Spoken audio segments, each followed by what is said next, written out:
In the city of Lyon, some Muslim women wear the traditional veil and some don't. France is a secular state, and to live up to one's religion is not always easy. Naza Bouguera works in a nursing home. She moved to France in 1963. To do the 5 daily prayers required by Islam, she has to adapt her schedule. Before I go to work, I manage a prayer. Then, when I get home in the evening, I must catch up on all 4 prayers that I missed during the day. That's a lot of praying. It means I must put everything else aside to catch up on my praying. If I could pray at work, there wouldn't be this problem. But the main problem is how people look at you and how they see you.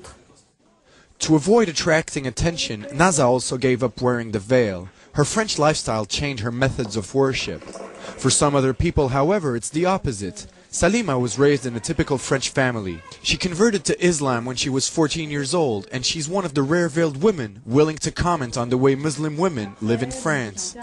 She would like to wear her veil to work as a civil servant, but she can't. I think the law is quite restrictive, considering the fact that we live in a country that allows freedom of religion and all types of freedom. The law doesn't let us fully express our identity.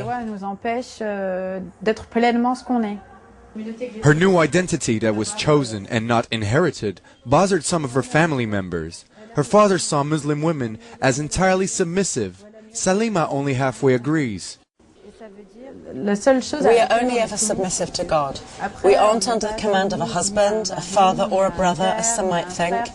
There is a big difference in between culture and cult. Salima says she's free, but some men use religion to dominate their wives and women in general. Marie-Martine Chambard fights this type of abuse through her organization, Women Against Integralism. There is a problem when discriminations occur.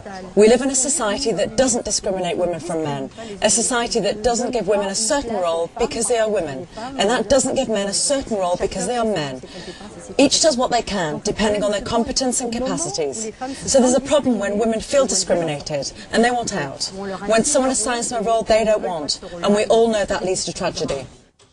In a never-ending compromise, Muslim women in France must find their way somewhere between French laws and their personal faith.